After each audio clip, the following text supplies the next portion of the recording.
अब जैसे मैं आज इंटरव्यू दे रही हूँ तो क्योंकि मैं इंसान हूँ, हो सकता है मेरे मुंह से कोई गलत बात निकल जाए। आपको ऐसे पेडेस्टल पे बिठा दिया है कि उन्होंने कहा आप गलती नहीं कर सकते। मैं तो खुद को डिफेंड करने से भी डरती हूँ। मैं कहती हूँ अच्छा भाई मैं गलत हूँ, but are you really going to take my life for that?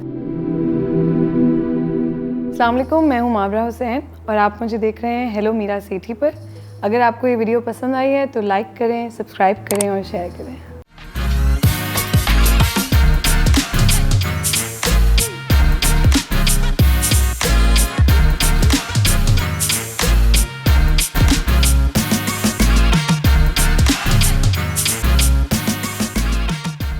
मेरी आज की गेस्ट ने 19 साल की उम्र में एक्टिंग शुरू की। एक बहुत छोटी उम्र में काम शुरू किया और इसकी वजह से बहुत कुछ सीखने को मिला। उनकी लाइफ के हाइज़ क्या थे, लोज़ क्या हैं और इन सब एक्सपीरियंसेस का निचोड़ क्या है, आइए बात करते हैं। Like you never seen her before, Mawra Hussain. Hello Mawra. Hello Mira Sethi. कैसी हैं आप? बिल्कुल ठीक। आपका रोल अनाया का सबात में सबको इतना पसंद आया। What do you think makes Anaya so loud?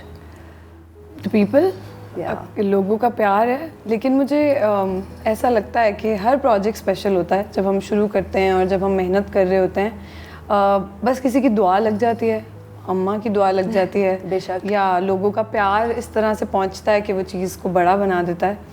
लेकिन by the end of it समझ भी नहीं आता कि ऐसा क्या इंग्रेडिएंट था जिसकी वजह से वो रिजल्ट ऐसा आया है। सही। लेकिन हाँ, दुआ लग जाती है। लेकिन मावरा वो कहानी भी तो it's the story of a middle class girl जो अपने सब फैमिली को सपोर्ट कर रही है और ख़ुद मुख्तार है और उसका मॉरल फ्रेमवर्क भी है।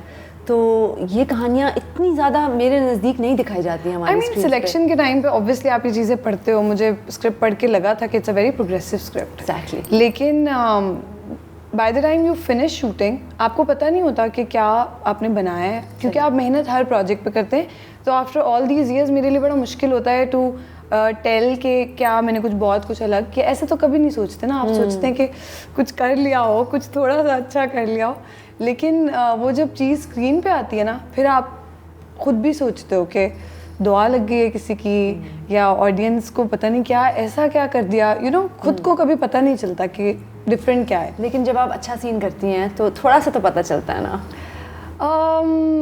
मुझे लगता है कि जब मैं बहुत बुरा काम करती थी ना तो मुझे लगता था वाओ, वो ऐसे सीन्स जो मैं अब देखूं भी ना और किसी को भी ना देखने दूं। लेकिन आई थिंक जैसे जैसे आप सीखना शुरू करते हैं ना आपको, और जैसे जैसे आप सीखते जाते हैं आपके अंदर और डर बैठता जाता है कि अभी तो बहुत कुछ है सीखने के लिए। बिल्कुल। तो सबात पे तो मुझे लगता है कि मैं बहुत डरी हुई थी और शहजाद भाई को मैं हर सीन के बाद कहती थी कि नहीं सही हुआ तो हम, हाँ शहजाद कश्मीरी, उनको मैं कहती थी नहीं सही हुआ तो हम दोबारा कर लेते हैं। अब कहते थे बस हो गया, मिल गया मुझे। हाँ। तो वो मतलब मुझे नहीं लगता कि मुझे रियलाइज़ होता है, but I think obviously when you watch it on screen और जब लोग प्रेज करते हैं ना फिर यू वॉच इट अगेन कि अच्छा कुछ तो किया होगा मैंने। कोई वो मोमेंट होता है जब आपके इंस्टाग्राम पे कमेंट्स एक्सप्लोड करने लगते हैं या आप एक तस्वीर लगाते हो अपने शो की और आपको उस वक्त पता चल जाता है कि यार दिस इज कैचिंग फायर, वो मोमेंट होता है? आई थिंक सबात का तो जब पहला टीजर आया ना और जिस तरह से उसका रिस्पांस आना शुरू हुआ जी, तो मैंने सोचा कि मैं ज़्यादा तो नहीं सोच रही कि लोगों को इतना अच्छा लगने लग गया। तो आप थोड़ा खुद को वो भी करते हैं कि नहीं अभी एपिसोड्स रहते हैं। फर्स्ट एपिसोड पे बहुत अच्छा रिएक्शन है तो मैंने कहा हाँ अभी तो बहुत एपिसोड्स पड़े। बिल्कुल। सो आई थिंक वो with time and with age और विद ऑल द एक्सपीरियंस आप थोड़े काम डाउन हो जाते हैं। आप वेट करते हैं कि एक्चुअली अच्छी चीज़ हो जो मैंने बनाई है, जिस चीज़ में हमारी पूरी टीम का फेथ था वो एक्चुअली अच्छी टर्न आउट करे। बिल्कुल। और इस इंडस्ट्री में आई थिंक ये इंडस्ट्री हमें ये भी सिखा देती है कि चीज़ों की लॉन्जेविटी होनी चाहिए। हाँ। हम थोड़े डर जाते हैं because it's a pretty superficial world and every कुछ भी यहाँ पे वो नहीं है, कुछ पता नहीं चलता। एक तो परमानेंट तो खैर वैसे ही जिंदगी में कुछ नहीं है, is something I have realised more so this year. लेकिन वैसे भी लाइक कुछ पता नहीं चलता विच प्रोजेक्ट विल वर्क, किस प्रोजेक्ट की क्या आप असेस नहीं कर सकते। मुझे मिकाल जुल्फ़िकार ने एक दफ़ा कहा था, मैंने उनको पूछा, मैंने कहा आप ये प्रोजेक्ट क्यों कर रहे हैं? कहता है यार मुझे जो आता है मैं कर लेता हूँ, मुझे पता नहीं होता कौन सा हिट हो जाएगा। एक्चुअली किसी को भी नहीं पता, क्योंकि if there was a formula तो फिर सब लोग हिट प्रोजेक्ट ही करते हैं। दुरुस्त। तो हम लोग बस कोशिश कर सकते हैं। मैं पर्सनली ये कोशिश करती हूँ कि मैं वो कैरेक्टर उठाऊँ जिसके साथ मुझे कुछ फील हो, जिसके साथ मैं वाइब कर पाऊँ। बट ये किस्मत होती है कि आपको अनाया जैसा कैरेक्टर मिले जिसके साथ आपको पढ़ते वक्त तो लगा that you vibed with it, लेकिन फिर वो आपके अंदर कुछ स्टर कर दे जब आप शूट कर रहे हैं, यू नो, कि कुछ कनेक्ट कर जाए आपके साथ, आपको ह्यूमन लेवल पे उस कैरेक्टर के लिए चीज़ें फील होने लगें और फिर इवेंचुअली आपको लगे कि आप वही हैं। ये दिस इज़ जस्ट किस्मत। ये आपको पता ही नहीं है किस कैरेक्टर के साथ होगा और किसके साथ नहीं होगा। तो मावरा, यू आर माशाल्लाह one of our top actresses and Ameer Gilani is amazing. मैंने उनका काम देखा है सब बात में, लेकिन अक्सर होता है हमारी इंडस्ट्री में लोग कहते हैं कि नहीं मैं न्यू कमर के साथ काम नहीं करूँगा या करूँगी, तो आपने कैसे ये फैसला किया? इट्स फ़नी कि मुझे सबात की दफ़ा सब ये सवाल पूछ रहे हैं, लेकिन मैंने अपने करियर में बहुत सारे एक्टर्स के साथ काम किया जिनका वो पहला प्रोजेक्ट होता था। और मुझे नहीं लगता कि तब ये इतनी बड़ी बात भी होती थी। Now it's become a thing कि कौन किसके साथ पेयर हो रहा है। पहले सिर्फ सब खामोशी से कहानियाँ बनाते थे, डायरेक्टर को जो सही लगता है वो उनको कास्ट करते थे, एंड वी यू नो कोई प्रेफरेंसेस नहीं होती थी कि नहीं मैंने ये करना है या वो करना है। So I have kept it that way. जैसा मैंने काम शुरू किया था तब भी आई नेवर आस्क्ड कि मेरे को स्टार कौन है। अच्छा। And I think I have still been very lucky with my costars. तो मैं बस अपनी कहानी पढ़ती हूँ और डायरेक्टर का नाम पूछती हूँ। और बस आपके लिए डायरेक्टर को स्टार से ज़्यादा ज़रूरी है? मैं डायरेक्टर्स एक्टर हूँ, मेरे लिए सबसे ज़रूरी डायरेक्टर है। लेकिन obviously to work with talented costars is an add on. अगर आपके सामने जो एक्टर हैं वो बहुत अच्छे हों तो वो आप एक दूसरे से energy you know bounce off करती है और फिर मज़े का काम आता है। एंड पर्टिकुलरली फॉर अमीर आई फेल्ट कि वो इतना उनका पहला प्रोजेक्ट था और वो जब कुछ परफॉर्म करते थे मैं सोचती थी कि मैं तो अपना पहला किसी को दिखा भी नहीं सकती। How is he so good in his first? Is he formally trained? No, he just I think he just naturally performs, क्योंकि वो इतना ज़्यादा उसने होमवर्क किया है और इतना पढ़ते रहे हैं वो स्क्रिप्ट को, और which is why I feel कि वो बहुत ही ह्यूमन लेवल पे उस कैरेक्टर को लेके चल रहे थे। लाइक आई कुडंट सेपरेट अमीर एंड हसन, यू नो, कि वो बस खुद ही हसन ही थे। वो आपने जो जवानी फिर नहीं आनी में कैरेक्टर किया, वो she is the polar opposite in every way from what Anaya is. So how was that experience? I think that character Zoe was less like me. Interesting. Yeah, that was less like me compared to Anaya. I feel I'm more like Anaya, but you know I'm most like Alia that I played in Angan. Of course. आपके अंदर मावरा फिर melancholy भी है। यार ये नहीं पता कि है कि नहीं, but जब मैं परफॉर्म करी थी आलिया तो लग रहा था कि अंदर बहुत कुछ था जो मुझे पता नहीं था। क्योंकि अभी आपने कहा ना कि आपको लगा कि इस साल आपको बहुत सीखने को मिला है कि चीज़ें परमानेंट नहीं होती, तो what were you gesturing at? Everything actually. इस साल ना वक्त मिला है सोचने का, सबको घर बिठा दिया ना, बोला बैठो और सोचो जिंदगी में क्या कर रहे हो। मेरे लिए बहुत मुश्किल था, बहुत मुश्किल था।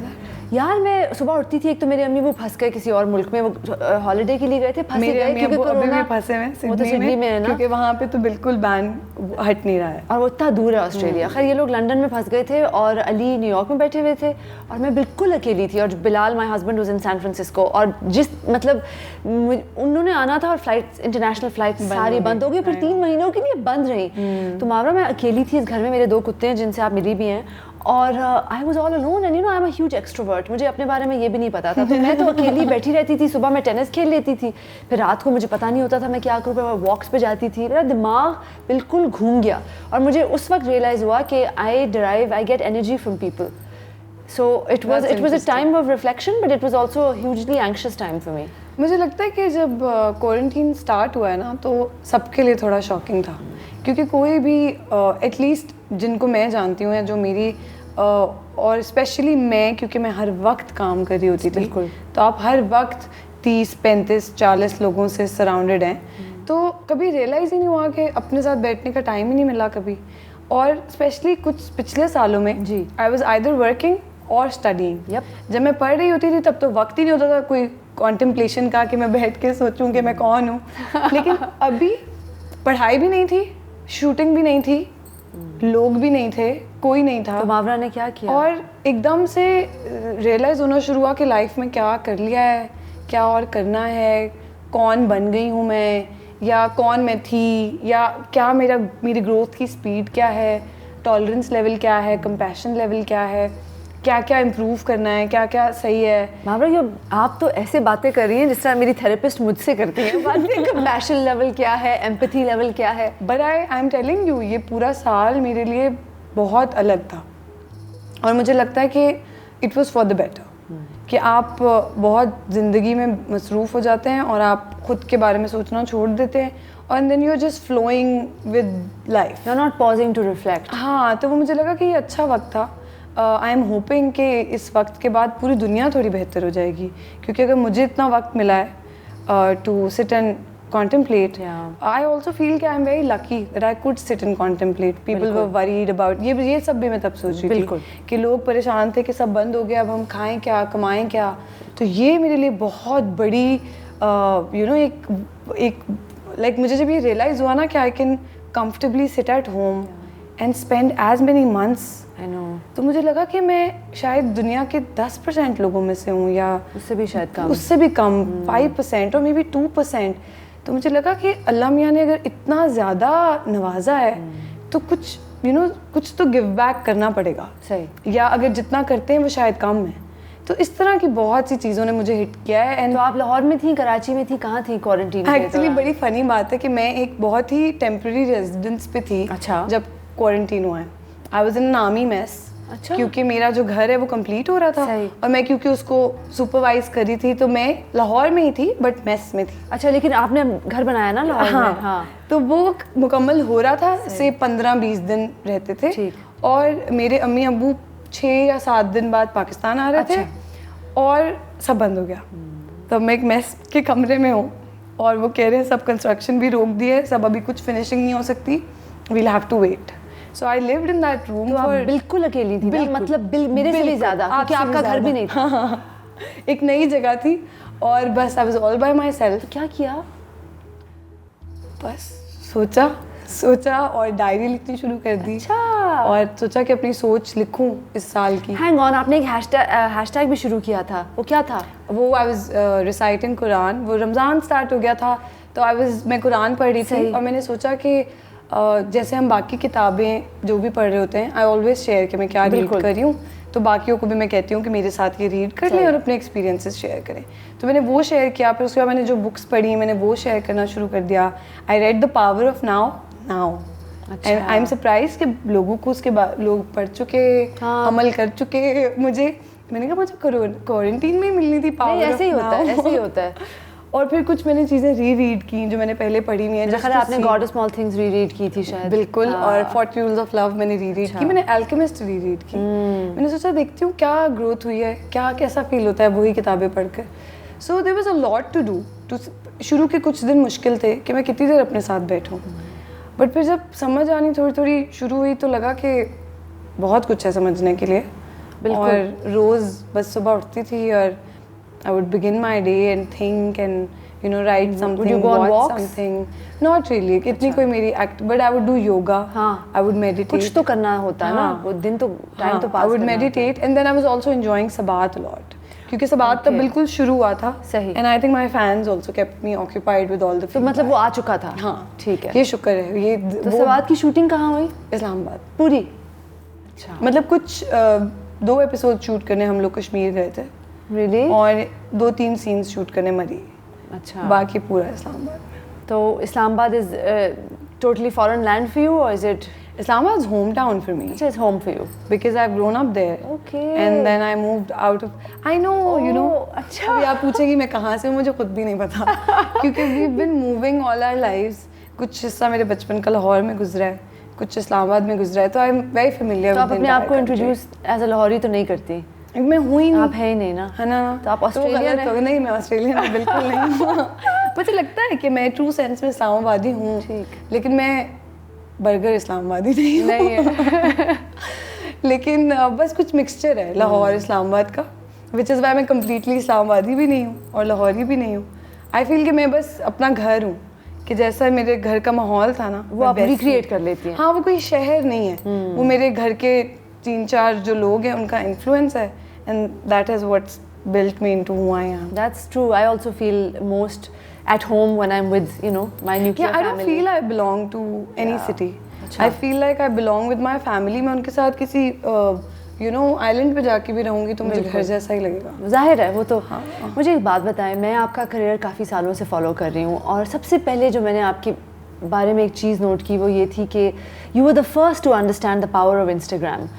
और ये एक क्या था, फ्लूक था या आपने क्योंकि you were one of the first people who joined Instagram, I remember you had one of the highest followings and you still do.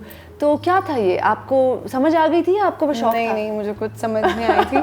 I keep telling people कि मुझे क्रेडिट मत दें क्योंकि it was just something I enjoyed doing. I think I was 19 when I started working. तो बस it was something I enjoyed doing कि picture ली set पर और लगा दी। और मुझसे मेरे तब जो को-स्टार्स थे, फैसल कुरैशी थे, अदनान सिद्दीकी, सबा हमीद, ये पूछते थे तुम क्या करती रहती हो। मैंने कहा एक ऐप है Instagram and they would like you know से थिंग्स लाइक कि क्या है ये, you know nobody thought it will become so big. बिल्कुल। तो बस मैं तब ऐसे ही पिक्चर्स लगाती रहती थी and then it just you know went on to become what it is today. But I feel कि but Mavra, how do you navigate it? Because you know social media, लोग कहते हैं कि अगर आप एक्टर हैं तो आपको आपका सोशल मीडिया अकाउंट होना लाजमी है, लेकिन अब हमारी अदाकारा हैं समिया मुमताज़, ठीक, उनका कोई सोशल मीडिया अकाउंट नहीं है क्योंकि वो सिर्फ अपनी एक्टिंग करती हैं और फिर वो घर चली जाती हैं और उनको अगर आपको कास्ट भी करना हो तो लैंडलाइन पे फ़ोन करना पड़ता है। लेकिन आपको क्या लगता है सोशल मीडिया कितना ज़रूरी है और सोशल मीडिया कितना टॉक्सिक हो सकता है? मुझे लगता है कि मैंने जब काम करना शुरू किया तो जिस तरह मैंने बताया कि Instagram was just another app, तो मैंने कभी उस तरह से उस चीज़ को परसीव ही नहीं किया कि मैं करूं कि ना करूं, कि you know I just went with the flow. But later on जब मुझे सब इस तरह बोलते थे ना कि you are the most followed या what you want to tell the upcoming actors, तो मैं हमेशा बताती थी कि सोशल मीडिया अकेला कुछ भी नहीं है। ठीक। कि मैं गलत इंप्रेशन नहीं देना चाहती थी अपने से छोटे यू नो अपकमिंग एक्टर्स को या छोटे बच्चों को या जो भी मुझे फॉलो कर रहा हो कि ये this is what's made me into who I am. I feel कि even if I stop working today the social media will die down, you know it's really nothing. I totally agree with you. It should be a means to an end. It is and आप जितना काम करते हैं आप उस काम को वहाँ प्रोजेक्ट कर सकते हैं। अगर आप कुछ कहना चाहते हैं आप अपनी आवाज़ को वहाँ उठा सकते हैं, बट अगर आपके पास आवाज़ नहीं तो है, कुछ कहने को नहीं है, या अगर आप कोई प्रोजेक्ट नहीं कर रहे हैं तो इट्स पॉइंटलेस। बिल्कुल ऐसा कुछ नहीं है सोशल मीडिया में, is what I feel after enjoying the social media attention for nearly a decade. So I'm not trying to diss it, but I'm saying that there is more to life. बिल्कुल। Social media is not the end of everything. तो आप अपने जो लोग गालियाँ देते हैं और अब्यूज़ करते हैं सोशल मीडिया पे, आप उनके साथ कैसे डील करती हैं? I'll be honest with you, शुरू में it was very hard. Say 6 years ago. जी। जब कोई इस तरह की कोई कंट्रोवर्शियल, जिस तरह हर इंसान कुछ कहता है, जैसे मैं आज इंटरव्यू दे रही हूँ, मावरा बदतमीजी करते हैं, मतलब I know, but see, I'll tell you how it started. अब जैसे मैं आज इंटरव्यू दे रही हूँ तो क्योंकि मैं इंसान हूँ, हो सकता है मेरे मुंह से कोई गलत बात निकल जाए, लेकिन ये बात मुझे 5-6 साल पहले रियलाइज़ हुई कि अगर मुंह से कोई गलत बात निकली तो वो गुनाह है। आपके मुंह से गलत बात नहीं निकल सकती, आपको ऐसे पेडेस्टल पे बिठा दिया है कि उन्होंने कहा आप गलती नहीं कर सकते। सो वो जब चीज़ मुझे पहली बार हिट की तो मैंने सोचा मैं ये सब बंद कर देती हूँ, सोशल मीडिया भी, और मैं बस चले जाती हूँ कहीं, मैं एक्टिंग भी छोड़ देती हूँ। First time when it hit me it was that bad. I went, मैंने आपके हक में लिखा भी था, आपको याद होगा? मुझे बिल्कुल याद है, which is why I am not referring to it because people you know I don't want to give it any more attention. लेकिन मैं तो सिडनी चली गई थी, मैंने अपने अम्मी अबू को जाके बोल दिया मुझे करना ही नहीं है। मैंने कहा आप इतनी यंग थी उस वक्त। एग्जैक्टली, एंड इट अफेक्टेड मी। नहीं अब मुझे लगता है मैं बड़ी हो गई, बहुत यंग है। लेकिन तब I feel like I had a very fragile mind. I didn't know how to protect myself, कि आप किन चीज़ों पे ये सोच सकते हैं कि ये नॉइज़ है। बिल्कुल। You know, तब ये मुझे नहीं पता थी डिस्टिंक्शन। मावरा वैसे वक्त के साथ ही पता चलता है ना। मैं तो चली गई सिडनी, मैंने अपने माँ बाप को कहा मुझे करना ही नहीं है। मैंने कहा लोग मुझे थ्रेटन कर रहे हैं, दे विल किल मी क्योंकि मैंने कुछ गलत कह दिया है, तो मुझे ये सब करना ही नहीं है। मैं ये कह रही हूँ, आपको कहने की ज़रूरत नहीं, आपने कुछ गलत नहीं कहा था, और ये मैं आपको कह रही हूँ क्योंकि मैंने जब पढ़ा, जब वो हुई कंट्रोवर्सी 2015 में, तो मुझे लगा कि आपने कोई गलत बात नहीं की। मैं तो खुद को डिफेंड करने से भी डरती हूँ। मैं कहती हूँ अच्छा भाई मैं गलत हूँ, but are you really going to take my life for that? I don't think so, I don't think you should do that. और जो भी लोग उस हेट को प्रोपोगेट कर रहे थे, सोचना चाहिए सबको कि किसी की ज़िंदगी की बात हो रही है. How can you take it so lightly? फिर उसके बाद तो मैं डर गई. उसके बाद मैं हर इंटरव्यू में जाती थी, स्टैंडर्ड क्वेश्चंस के जवाब देती थी और बस घर आ जाती थी. आप आजकल भी डरी हुई हैं? मुझे लगता है कि वो डर कभी गया ही नहीं, क्योंकि वो एक इतनी बड़ी चीज़ थी मेरे लिए एट दैट एज कि मैं नहीं चाहती वो दोबारा हो. और फिर छोटा मोटा तो होता रहता है कि people pick up videos from the past and they make a big deal out of it. मैं कहती हूँ हर चीज़ के लिए अपोलोजाइज नहीं कर सकते. बिल्कुल. और मावरा मतलब मैं भी जब मुझे कोई अजीब और गरीब कोई कमेंट लिखते हैं और जो बड़ा पॉइंटेडली आपको हर्ट करने के लिए कोई कमेंट लिखे आपके वालिद साहब के बारे में या आपके काम के बारे में या जो भी आपकी शक्ल के बारे में, तो आपको हर्ट करती हैं ये चीज़ें. बिल्कुल करती हैं. बिल्कुल करती हैं. और इनमें से इन चीज़ों से एंग्जाइटी क्रिएट होती है. बिल्कुल होती है. और ये जो जिससे मैंने बात की, सब ने यही कहा कि हम लोग इंसान हैं. हम लोग एक्टर ज़रूर होंगे, आप समझते होंगे कि बड़ा ग्लैमर है, अभी हम लोग दोनों मेकअप करके यहाँ बैठी हुई हैं, पर अंदर हमारे क्या चल रहा है सिर्फ हमें पता है. और आपने बड़ी बहादुरी से एंग्जाइटी के बारे में बात भी की है, काफ़ी दफ़ा बात की है. तो आपका जर्नी क्या रहा है और आजकल आप क्या सोचती हैं इस चीज़ के बारे में? बात करने की रीज़न ये थी कि जब when I was dealing with it और व्हेन इट वाज बैड, तो तब तो आप बात नहीं कर सकते. आपको लगता है कि ये कोई शर्मिंदा होने की बात है और मैंने अगर ये कह दिया तो लोग पता नहीं क्या क्या कहेंगे. वो once you get over it और थोड़ा सफ़र जब आप तय कर लेते हैं तो आप सोचते हैं कि शायद मेरे कहने से किसी को थोड़ा सुकून मिल जाए. बिल्कुल. तो that's the only reason why I spoke about it. मगर मुझे लगता है कि वन प्राइम रीज़न कि मैं इस बारे में बात करती हूँ is to kind of try to inculcate compassion in people. कि थोड़ा लोग, मैं नहीं कह रही कि हम बेचारे हैं, हम बड़े अच्छी ज़िंदगी गुजार रहे हैं, हमें लोगों ने बड़ा प्यार दिया है और बड़ी अच्छी जगह पहुंचाया है और करियर्स में अपने, मगर at the end of the day वही बात है कि हम हैं तो इंसान. बिल्कुल. तो अगर आप हमें प्यार दे रहे हैं तो आप ये नहीं जस्टिफाई कर सकते कि हमने प्यार दिया तो अब हम नफरत भी दे सकते हैं. आपका प्यार सर आंखों पर, बट आपकी नफरत किसी की ज़िंदगी ख़राब कर सकती है. सही. तो the reason why I share all of this is for all of us. जितने भी लोग लाइमलाइट में हैं, चाहे वो एक्टर्स हों, चाहे वो क्रिकेटर्स हों, चाहे वो कोई भी, चाहे वो बेशक सोशल मीडिया स्टार्स हों या ब्लॉगर्स हों, या मैं कह रही हूँ जस्ट बी काइंड. इतना मुश्किल तो नहीं है. बिल्कुल. कि आप किसी को बुरा कहने से रुक जाएं. सही. मैं नहीं कह रही आप अच्छा कहें, बट लेकिन आप उनकी कॉन्फिडेंस को ना डिस्ट्रॉय करें. एग्जैक्टली. आप किसी की पर्सनालिटी को शैटर ना करें. मुझे लगा मेरे पास बहुत अच्छा सपोर्ट सिस्टम था. मेरे माँ बाप थे, मेरे बहन भाई थे, वो सेम फील्ड में से भी थे, तो सबने थोड़ा मुझे कहा कि नहीं गेट ओवर इट, कुछ नहीं होता, वक्त है, गुजर जाएगा. बिल्कुल. बट कितने लोग होंगे ना जिनको कहने के लिए कोई नहीं होगा, and they'll probably just end their lives there or end their dreams there और shatter हो जाएंगे. Exactly. तो फिर क्या फ़ायदा है इस सब का? अभी मैंने फेक आई लैशेस लगाए हुए हैं, ठीक है, इस इंटरव्यू के लिए, क्योंकि मैं आपके लिए लगाना चाह रही थी, लगा लिए मैंने. अब ये भी तो असल नहीं है ना, ये भी तो फेक है. तो मुझे लगता है कि सबके अपने अपने रूल्स होते हैं, सबकी अपनी, लेकिन एवरीबडी वो मेरा जिस्म मेरी मर्जी, which I absolutely I believe and I feel like being in this industry. मुझे भी ज़्यादा अब मैं रिफ्लेक्ट करती हूँ कि भाई जो कोई कर रहा है अपनी ज़िंदगी में, जो एक औरत अपनी बॉडी के लिए जो डिसीजंस ले रही है, वो उसकी डिसीजंस है. मेरा I am of the believe कि औरत हो चाहे मर्द हो, इंसान है सब, हम सब इंसान हैं. बहुत मुश्किल नहीं है ये बात समझना कि लिव एंड लेट लिव. कितनी सदियों से लोग ये कहते आ रहे हैं लिव एंड लेट लिव, अभी तक समझ नहीं आ रही हमें. And I think you are right, हर कोई अपने अपने लेवल पे जज करता है दूसरों को. I think I gave up judgement 5 years ago. What happened 5 years ago? The same controversy. कि मुझे लगा कि अगर मेरी कहीं भी बात इधर तक ब्लो अप कर सकती है, तो किसी की शायद कोई और कहीं भी बात भी वो उस तरह से मीन ना कर रहे हो. So it just gave me a sense of compassion and the ability to empathize with others and to think from कि अगला बंदा क्या सोच रहा होगा, to be able to think from other person's perspective. कि आप अपनी एक सोच पे, और आई थिंक ज़िंदगी में मैं इस वक्त अगर आप पूछें तो मेरी किसी भी चीज़ के बारे में सोच फिक्सेटेड नहीं है. मेरे सामने आप किसी भी तरह का इंसान ले आएँ, I am able to hopefully think from their perspective कि जो वो हैं वो किसी वजह से होंगे. मुझे नहीं जानना आपकी वजह क्या है, मुझे नहीं जानना आप गलत हैं कि सही हैं, मुझे आपको रिजल्ट कार्ड देना ही नहीं है.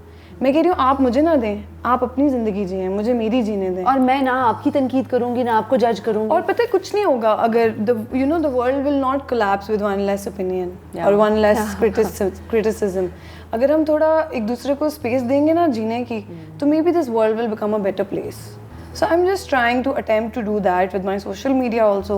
I try कि अगर मेरी बात से 5 लोग भी ये बात समझ जाते हैं कि kindness is important, compassion is important, तो वो मेरे लिए वो 5 लोग भी मेरी जीत है। आपको क्या लगता है कि आपने कंपैशन की बात की, तो आपको लगता है एक आदमी में, एक लाइफ पार्टनर में कंपैशन बहुत ज़रूरी है, या क्योंकि कुछ लोगों के लिए और चीज़ें ज़्यादा ज़रूरी होती है, लाइक सेंस ऑफ ह्यूमर, तो आपके लिए, मावरा के लिए, what are the 3 things that are important in a partner or in a friend even? Okay. Of course compassion is important, not just in a partner but in a friend, in family members, in even like the people we meet at work. It is important कि सब एक दूसरे के साथ थोड़ा बस behavior अपना kind कर लें, थोड़ी judgments अपनी नीचे ले आएं। बिल्कुल। So that allows everyone to breathe. और मुझे लगता है कि एक चीज़ जो मेरे लिए बहुत ज़्यादा important है, that's कि दूसरे इंसान को भी ख्वाब देखने आते हो, क्योंकि अगर कोई और, जब मैं किसी इंसान से मिलूंगी ना और वो ख्वाब नहीं देखता होगा, तो वो मेरे ख्वाब या मेरी विशेस या मेरी जो मेरे अंदर हमेशा से एक विश है to keep growing, that could be in my career, that's lovely that could be in my career या एजुकेशन वाइज या ज़िंदगी में सिर्फ एज अ ह्यूमन बीइंग, कि मैं कल सुबह उठूँ तो मैं बेहतर इंसान बनते रहूँ। So for someone to understand that, ज़रूरी होगा कि उस इंसान में भी वो ग्रोथ हो, बेशक मेरे जैसी सेम ना हो, मुझसे ज़्यादा हो या कम हो, बट अंडरस्टैंडिंग हो for growth, for dreams, for betterment, self improvement. हाँ, तो वो I think that's very very crucial for me, that's very amazing. And other than that, are you आपको ड्रेस सेंस और ये चीज़ें जो काफ़ी लोगों के लिए, I think I thought like that when I was 21.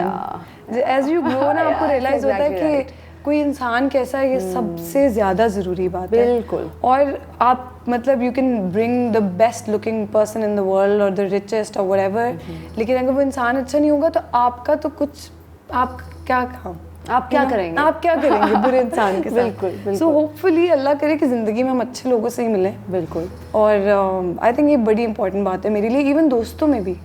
I feel like with age I am growing, मुझे लगता है कि मैं I am shedding every year. Shedding friends? No, not shedding friends, like shedding as a person. Okay. कि आपके beliefs होते हैं, आपके कुछ You're basically letting go. You're letting go of a lot. हाँ, कि आप बहुत कुछ साथ लेके चल रहे होते हैं और फिर suddenly you start to shed कि नहीं, इसमें से तो कुछ ज़रूरी है ही नहीं। सही। और मैंने ये भी देखा है कि कुछ एक्टर्स जिन्होंने अपनी लाइंस अनाउंस की और फिर उनको क्रॉस किया तो लोगों ने कैसा रिएक्ट किया। So tell me, जब आप और उर्वा साथ होती हैं, आप लोग दिल भर के गॉसिप करते हैं? हाँ, करते हैं।